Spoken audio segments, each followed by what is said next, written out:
you are now live. So here we are. What I'm going to say first one, this feels like the weirdest thing I've ever done.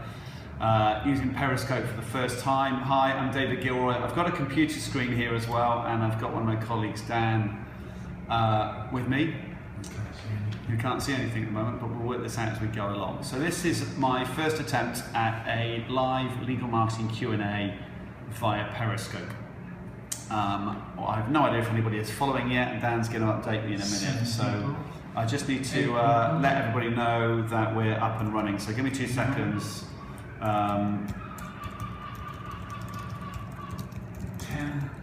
11. Q&A on at Periscope. So I'm hoping somebody's going to submit some questions either through comments on Periscope. So obviously you can see the comment button if you've used it before. If not, you can submit them through Twitter. I don't know, Scott, if you're watching already, I've seen your tweet about some virtual rotten fruit. Nothing's come my way yet, so we'll worry about that in a second. Richard Gore, happy waving back. I'm sure you're going to have some difficult questions for me as well, so you can maybe put those through. It's a bit odd that you're just round the corner in Bristol. You could have just walked around and been in the room with us, but let's not worry about that. So we've got nothing coming in yet, so we might just have to pretend that we had some questions ready that we could go through. I'm not sure if anybody thinks this would be a good medium for law firms to use for doing a live Q&A like this. It could work. Just for people's understanding here, we've actually got my iPhone 6 clamped into a little stand on a desk. I've got the whiteboard here behind me. You can see if we might need to end up drawing some diagrams or something shortly. So let me just reply to a couple of people and see what questions we've got. Give me 2 seconds. Is Periscope used by other companies? Is a question. Okay, is Periscope used by other companies? I've not seen it. I mean, I've been following Periscope for probably now only about 4 weeks, I reckon. And in the run-up to doing this, I did do a live broadcast from the pub last Friday night, which I probably shouldn't have done given my job. And most of the stuff that I've seen people doing is more hobbyist. I was showing this to a client yesterday in a social media training session over in Colchester, and we happened to click on a red dot somewhere near Essex, and there was a 16-year-old girl doing her makeup live on Periscope. She's obviously just trying to turn herself into the Lauren lady who's made a lot of money on YouTube channels. So I think when I was thinking about what we would do, you know, I wasn't going to be periscoping my live cycle ride around London yesterday on a Boris bike, but doing this kind of Q&A format for me seemed like a sensible thing to do. Could you do it with a Google Hangout? Absolutely. I was just on a live video call this morning as part of a mentoring group using Zoom, zoom.us, which is a web chat conferencing, and we had 6 of us doing live video all at the same time. And what happens is this application picks up your voice and then presents you to the rest of the audience. So Dan was mouthing at me, I'm not quite sure what you were saying. And do you think that there's any concerns over doing something live and it could go badly wrong? Like today? Yeah, I did do a quick spinach check before we turned the camera on. This is about as closely cropped as my hair gets. I did have that done this morning, but no, couldn't be bothered to shave. And I don't think anybody thought I'd wear anything other than an orange shirt today. Clearly, if you're not confident in front of a camera, and this is really interesting because Dan's sitting right at the other side of the camera, I'm trying really hard not to look at him when he pulls faces at me and just look at the camera. Because if I start talking over here to the screen, that's going to be a bit weird for people. So, you know, what's the worst thing that can happen? I fluff my lines. I wouldn't suggest you do this with somebody who's not a relatively confident speaker in front of crowds of people, but talking to camera is very different. I've done a few webinars in my time. Now that's not camera, that's just phone. And I was terrible. I was absolutely terrible because there was no interaction, there were no questions coming back, you know, and I should have had somebody in the room. So I typically haven't done too many of those, but we're trying now. Somebody's putting faces through the windows door, the office door now. So what potential do you think that Periscope's got for the legal market? It's a great question. So when I was following the live streams, I was thinking, so what Periscope does is it's obviously streaming this live, but then it will make this recording available through Periscope for 24 hours. But on the app, there is a setting which this will now be recorded into my photo stream, my video stream on my iPhone. So almost certainly we will be taking this stream off the camera and putting it onto YouTube and doing some additional social media around it as well. So it's very much a broadcast medium. It is live, which is really interesting. It's not recording a session and putting it on later. I can't go back and correct things I've said. I can correct them live, obviously. So are there any risks associated with it? Yes. There was an interesting post on LinkedIn. I will find it and reference this in the blog that we write up, with a commentator in legal marketing saying about the risks associated with Periscope, particularly if you're doing a live broadcast in a room, is whether people are happy with the loss of privacy and those kinds of things. So doing it one-on-one like this, I think, is very different. If I was going to a live event and wanting to do a Periscope broadcast from, say, a seminar, if I was in the audience, I probably would announce that first. And we'll see how this goes. I've got a couple of talks coming up next month, and maybe we'll just do a bit of periscoping from stage of the audience rather than of me. But I think with something like that, you would need some permission. So from a legal point of view, do you think you could use it for like legal clinics and things like that, you know, instead of people coming inside? I think definitely. I mean, the issue would be, you know, we'd have to have all kinds of caveats about this is not legal advice, and if you're a lawyer doing this, you'd probably say that before answering every question. If you've just joined in, this is David Gilroy from Conscious Solutions doing our very first live legal marketing Q&A via Periscope. That's who I am and what we're doing today. If you're a random and you're not in legal marketing, hello as well. So what type of questions do you want? Obviously there's the Periscope questions, but there was a question of what type of questions do you want?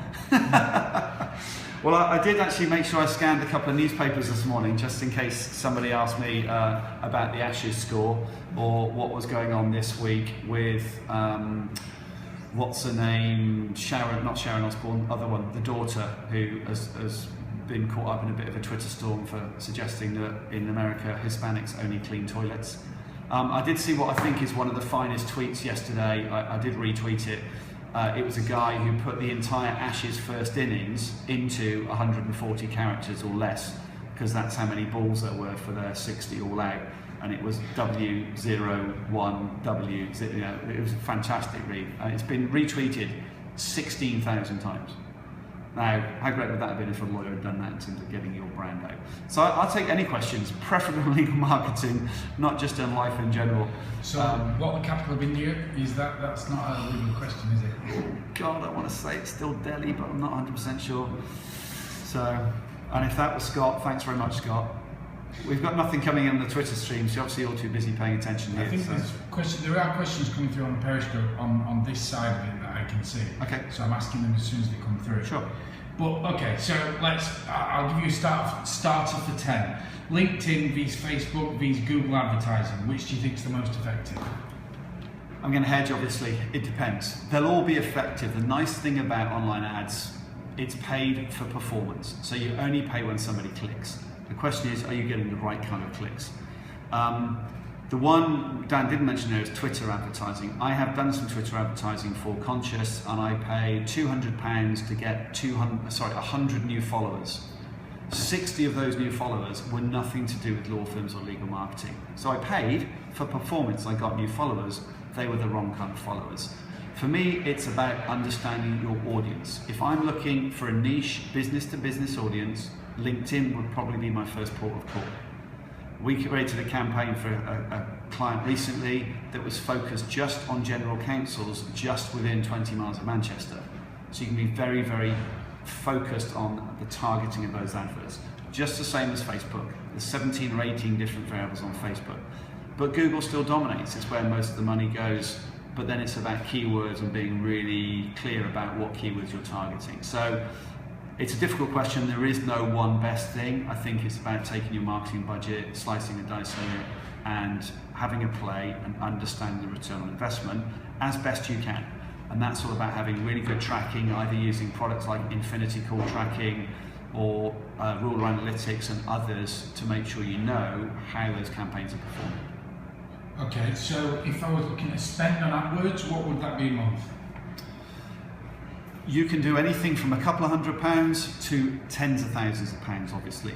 For most people, we suggest when you're starting with Google AdWords, you start with remarketing. So this is the idea of when somebody lands on your website, the Google AdWords sets a cookie, that person goes off and looks at other websites that will accept Google advertising. And these can be nicely designed banner ads, not just the little crappy ad boxes. And then you target those people once they've left your website. You can control the recency and the frequency of that. So you can say, show my advert once a day for 5 days, or show my advert every 5 minutes. You don't want to be too stalky. The one work type we don't recommend you do that for is family and divorce, because I don't want you looking at your divorce pages, then on the Marks and Spencer's website or the Telegraph, and my wife's seeing a divorce solicitor's advert over my shoulder. But there's much more supply than there is demand. By supply, I mean websites accepting those kind of adverts. You can pick and choose which sites you want them on, and then you can control how your visitors to your website see them. Okay, so if I'm going to tweet about my law firm, how often should I do it? I disagreed with somebody on LinkedIn who posted recently suggesting that a Twitter strategy needs to be every 10 minutes all day. I think that personally is ridiculous for a busy professional services firm. Even if you've got marketing people who can do it for you, even if you schedule things by writing them once a week on a Sunday morning with a cup of tea. For me, I spend about 15 to 20 minutes every day doing most of my Twitter social media. And if I'm scanning my Twitter timeline looking for things to retweet, yes, I will spread that through the day. But I don't try and do every 10 minutes. I just think that's too much. The key thing about what you're tweeting, though, is the rule of 10. So what we mean by this is for every 10 things that you tweet, only 2 or 3 are ostensibly directly salesy about your firm. The rest are your signposting things that you've seen. Okay, so find the good stuff that other people are too lazy or too stupid to find and signpost them to it. I've got a fundamental belief that we get paid for what we know and what we found, not necessarily for what we do. So part of my job with doing this today is to see how complicated it is to do a Periscope broadcast and how can we advise clients what to do and how to do it. So that's a good example of finding things that other people don't find and using it. So social media is 4 rules. No social media after a drink. It's a private conversation in public, everybody's listening. The rule of 10, and the last one is if you wouldn't say it in a room to a stranger, you don't put it in social media land, or any of the social media platforms. Okay, so should posts on Facebook be SEO friendly? Who's asking that question, do we know? Apologies, I didn't get a chance to write that. Okay. Need a pause for that one and some water at the same time. Yes and no. I'm going to say no because Facebook clearly is a private network. You have to be in Facebook to get to it. However, if Facebook posts ends up being copied out onto other websites as text rather than images. Scotty O'Brien. Thanks, Scotty. That's a great one. So for me, probably not. I mean, Facebook is all about engagement. Social media is all about engagement. I'm less worried about the search benefits. Social signals are key. You know, you need likes, you need shares, you need retweets, you need reviews. Right? If you're not doing reviews, it's getting more and more key for social proof, as we would call it. But social media for me is about engagement. Okay, it's not about driving people to my website. If I get that as a bonus, that's fantastic.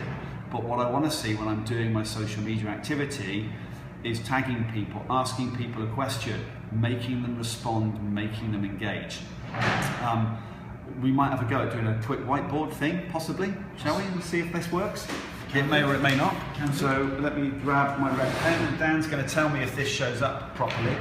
But the way we draw it is we draw a 4-grid matrix that looks like this. Okay, and up here we talk about engagement. Down here we talk about sharing. Here we talk about broadcast. Not what I'm doing now because this is a deliberate broadcast. And up here we talk about connect. So So this is where I want my social media activity to be, right up there in that top quadrant. So I want people to engage with me and participating in conversations or things like this today, not necessarily driving traffic to my website. So Scott, that was a slightly different answer.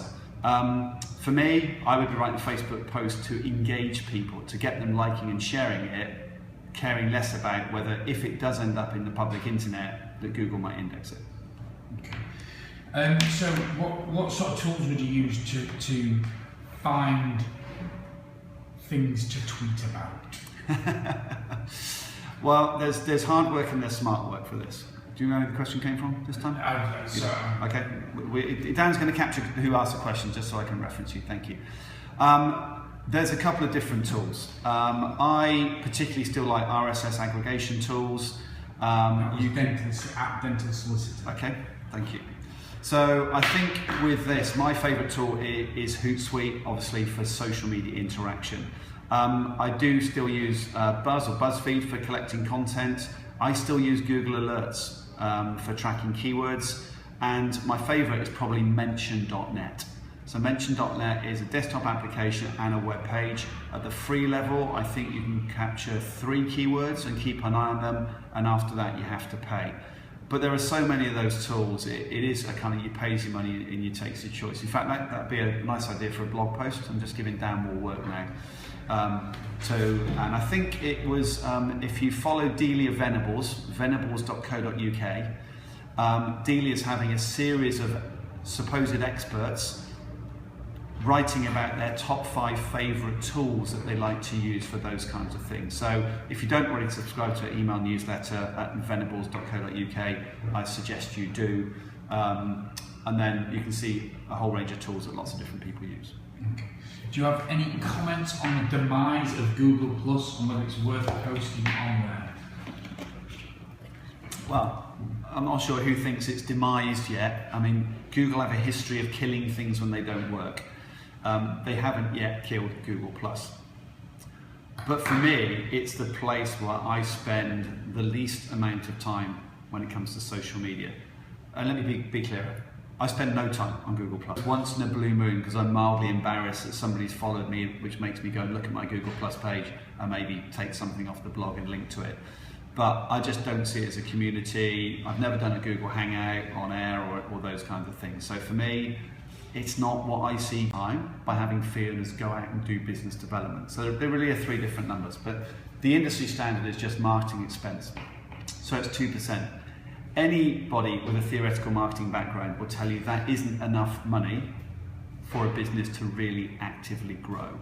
So if we're doing 2%, a 6 million turnover business would be spending £120,000. Okay, that's in a year, and that's everything. Now that might need to spike every now and again when you build a new website. To put that into context for our business, we're a £1.5 million turnover. We're spending this year about 75,000. Right, so we're spending 5% of the turnover. We are growing, and the difference will be when we were turning over 750,000, we were spending 75,000. We were spending 10% of marketing spend, and in my world, that's how you grow a business. Back to website budgets. It's a very difficult one.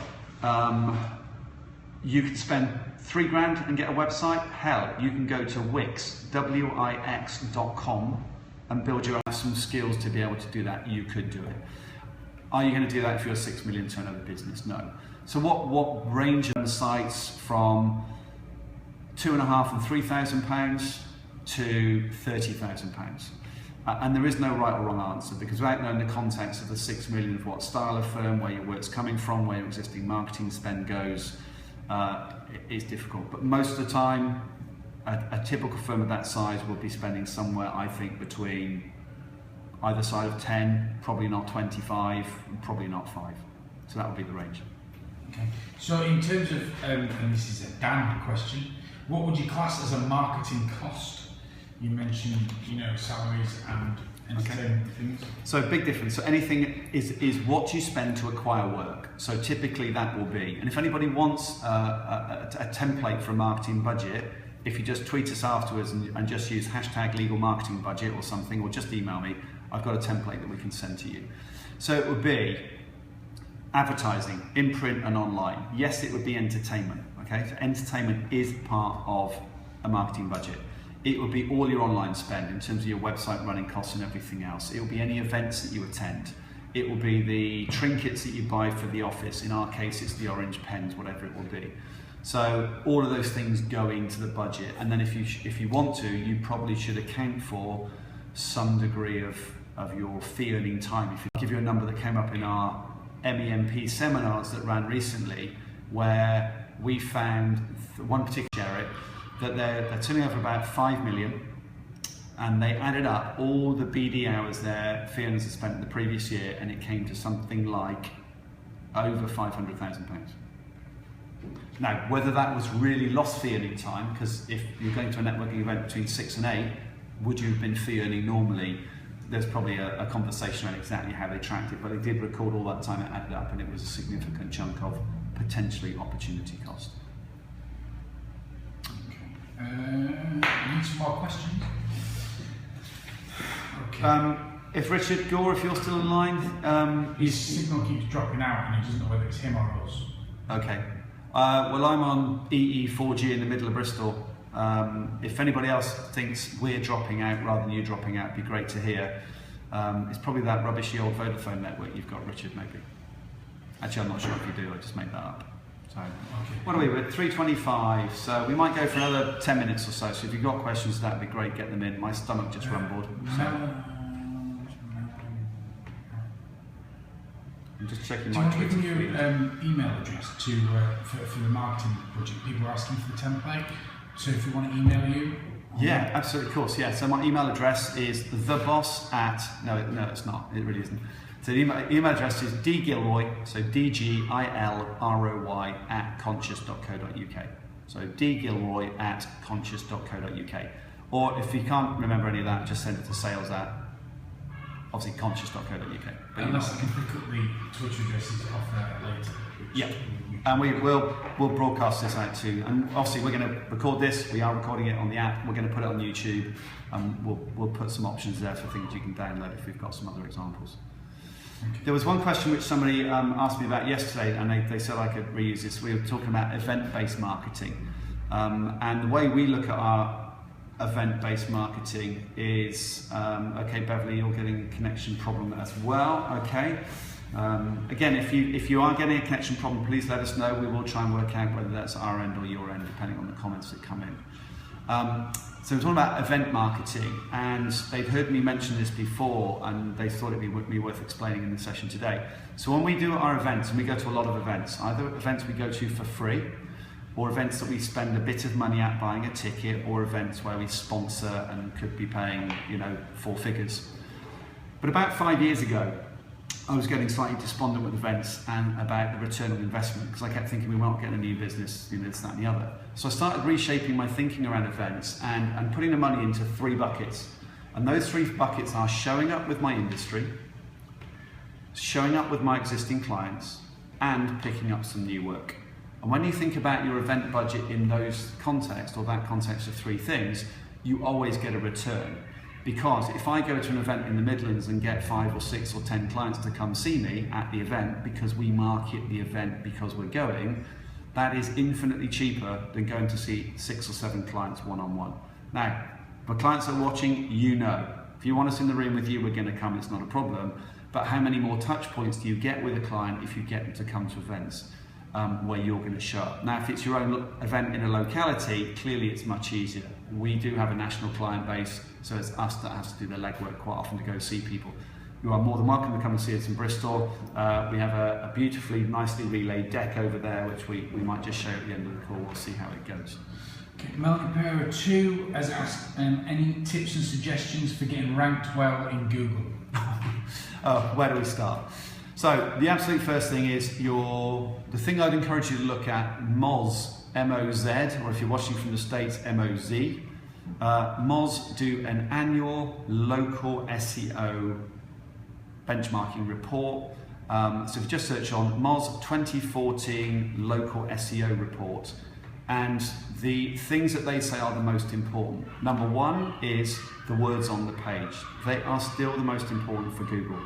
Even with what we call semantic search, where Google can tell the difference between an apple and an apple, then you need to have the right words on the page, and very simplistically, it is right at the top, your meta title should have the keywords. You must have a heading 1 on the page with the keywords. You have some body text with the keywords, but no keyword stuffing, so don't overdo the keywords, and ideally some structure to that page. I've got an it, excuse me.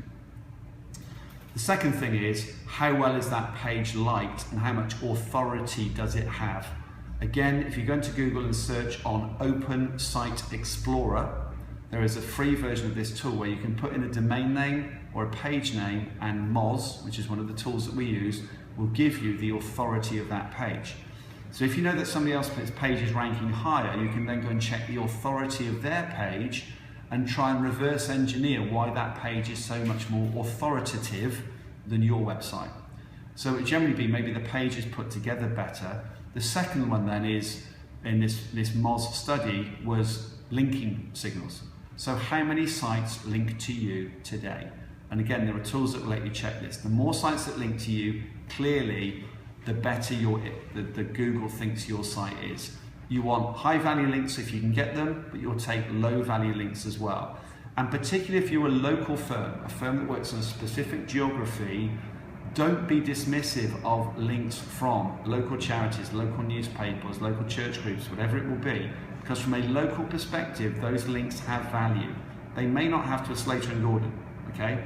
But if you're a regional firm, those lower level links, as we would call them, will still have some value.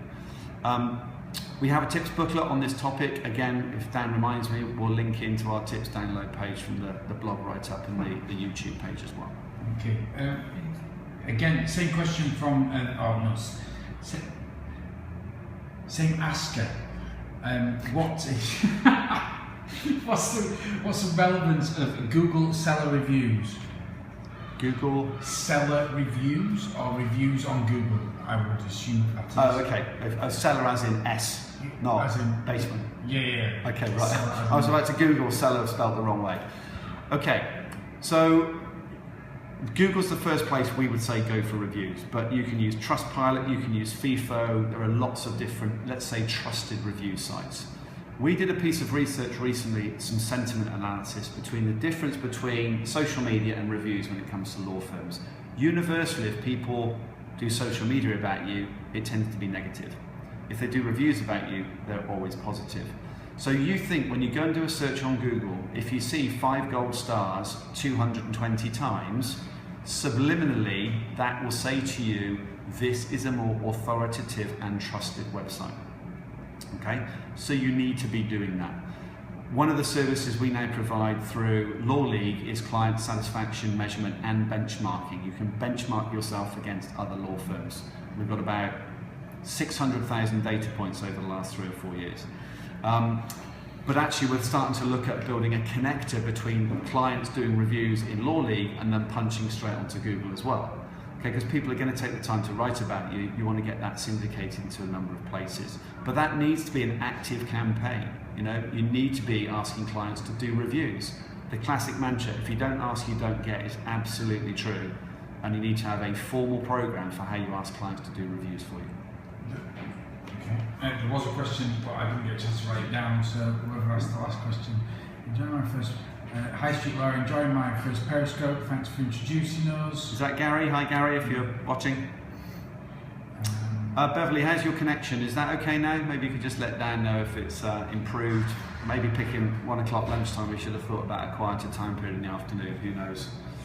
I'm just seeing if we've got any other tweets coming in.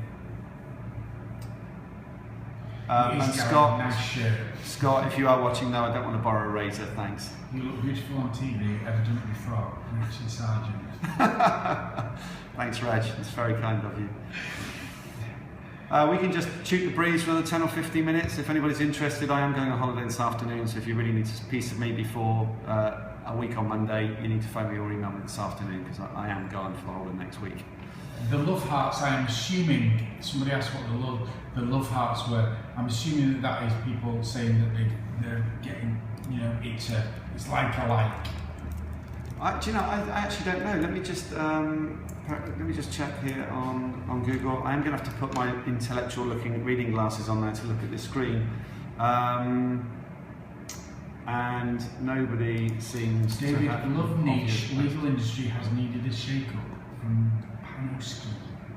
Okay, cool, fab, thank you. It sounds like somebody might have been looking at our website. That's right, just checked. I was at a networking event in London on Wednesday evening, and yes, I did go to London on Tube Strike Day. So, Got a question. how can we measure the success of the marketing campaigns? Ooh, go on. That was from Melon Pierre.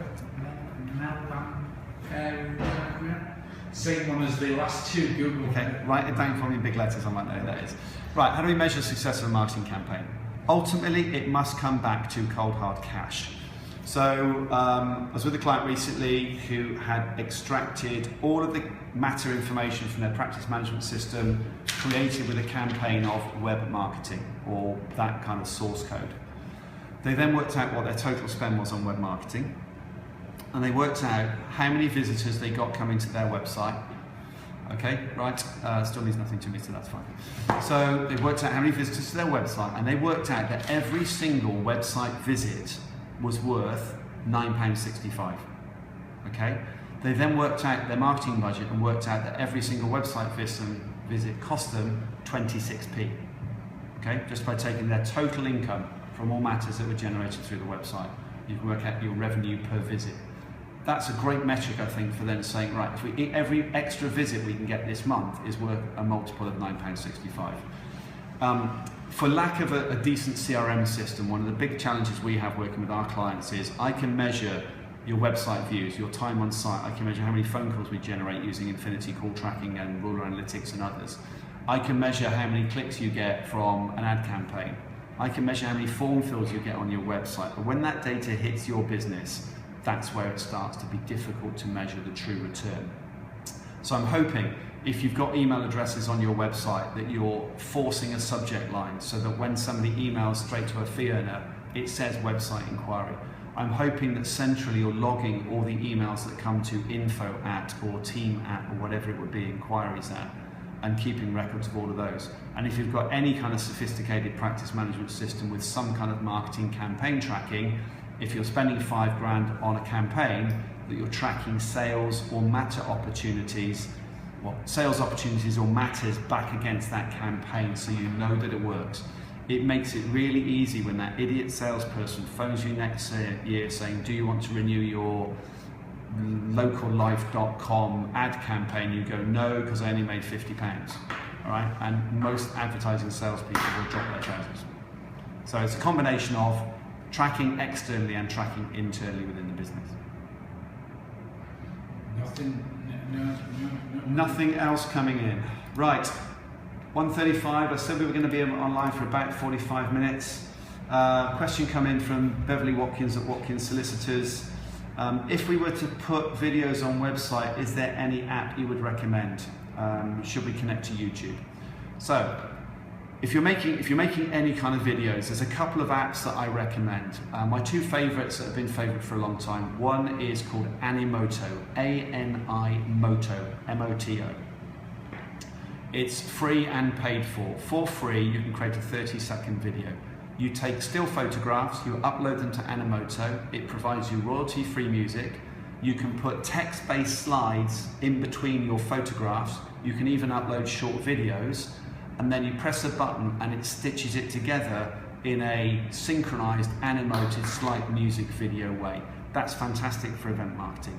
The second one is I've only seen it around this year, called YouTube Capture. You can take short, second, 10, 20 seconds, 30 seconds, minute video clips throughout a day, stitch them all together automatically, press a button, it puts it straight on YouTube. The quality of even, what am I using here, an iPhone 6, these are recording in high def video nowadays. And the quality I find is good enough. We recorded an event recently on an iPhone. It was good enough to play back and learn about how we did. You probably wouldn't necessarily use that in broadcast mode. So those are a couple of my favourite apps, but we're getting to the point now where we're starting to use iPhones to record video. I was getting a bit all TV broadcast earlier on this morning, and I was trying to find the clip mic that we've got, because one thing I know that kills video is, well, two things. One is poor audio quality, because the picture quality is normally pretty good. and the other one would be the editing afterwards. So either you have it very well edited, or you just don't edit at all, and people understand that it is what it is. What we had recently done, we had some professional filming done at the LegalX show back in May, legalx.co.uk, and we had professionally recorded, and then we got those videos transcribed, and the transcription will be available on the video as well. And then we're trying to turn that transcription into some other kind of content marketing, maybe turn it into a tips booklet or something else. So the key thing about video is when you record it, think about how you can use it in different media, not just in a YouTube or something else. Okay, so what is the biggest challenge you have when trying to educate a law firm on marketing? What's the biggest challenge I have trying to educate a law firm on marketing? Obviously it depends on the type of law firm, but most of the time it's about proving return in some way, shape or form, okay? So the more data that you've got, the more social proof you've got that proves that something works, it gets much, much easier. There's one of my clients up in the north of England who still have in their practice management system Yellow Pages as a source of inquiry. They haven't advertised in Yellow Pages for 3 years. But what that lets the marketing manager do is when people put Yellow Pages as a source of inquiry, he can go and batter the person who put that in there and say, look, you need to ask better questions because we haven't been in Yellow Pages for 3 years and nobody keeps them anymore. So, but that's all about proving return. It's being just crystal clear with the business. So our education when we go and talk to law firms is to help them to understand how they can prove the return rather than just throwing money at things and not knowing how it sticks. And that's the nicest thing about the kind of advertising vehicles you can do online is you typically only pay when the advertising performs. And then it's trying to make that as niche and as focused as possible and iterating it to make it perform better. Okay. How do you get fee earners to get involved in marketing? Well, there is a whole question about do you need them to be involved? You know, if you've got professional marketing people on staff, you might seek some input from fee earners and things, but you don't need them necessarily to do the marketing. If we're talking about getting involved with more business development, then it's about teaching people that the more of this they do, the more likely their income is likely to increase because they'll build their personal network even bigger by doing some kind of business development activity. But that said, you do need your fee earners involved in your marketing, whether it's reviewing copy for a brochure. Hopefully none of you are doing brochures. I call them comfort blankets. I don't really like them. I don't typically recommend that people do them anymore. There are better types of materials to use for people. But some of that is about education. We do a lot of social media education, as you can imagine, in our business, teaching people how to get the best out of LinkedIn, Twitter, and all the other social media channels.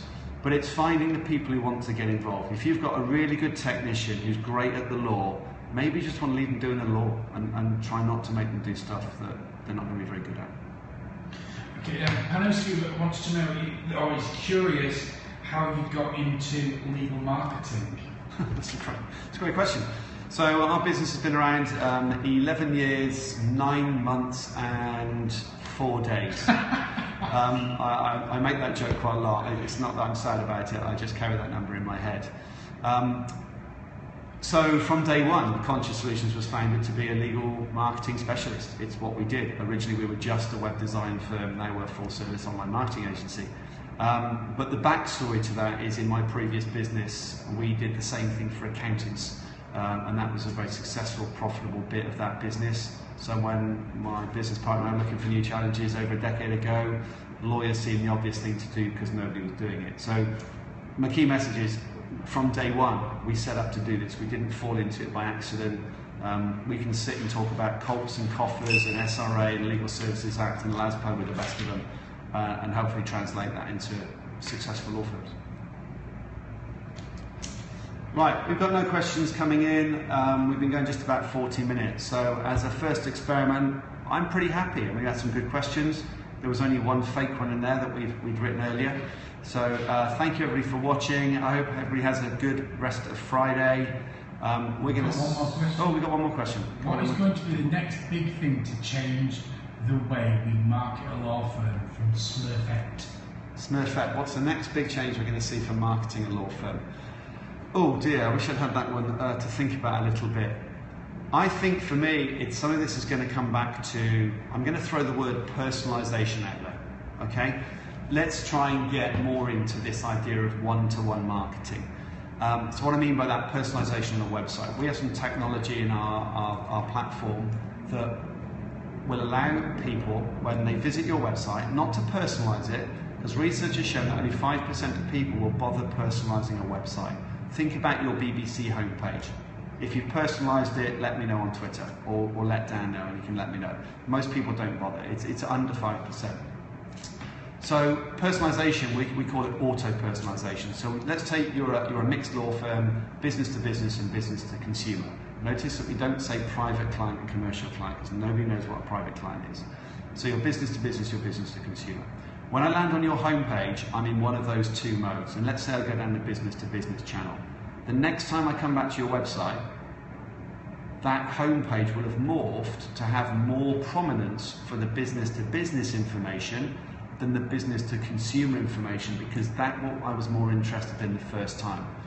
Now, we're not going to lose the business to consumer bit, it will still be there, but imagine a homepage this big that was 50-50, we would give a greater weighting to the business to business information, because that's what we know my previous history said I was interested in. So we're going to be starting testing that relatively quickly. But I think that personalisation, that one-to-one approach as best you can, I think is going to be something that we should all be looking at.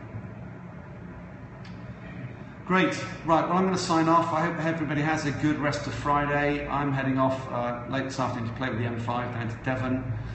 So wish me luck on that, because it can be a bit of a mare getting from Bristol past Taunton. Have a good weekend, and I will speak to you maybe in a couple of weeks when we do this again. Have a good weekend. Thanks.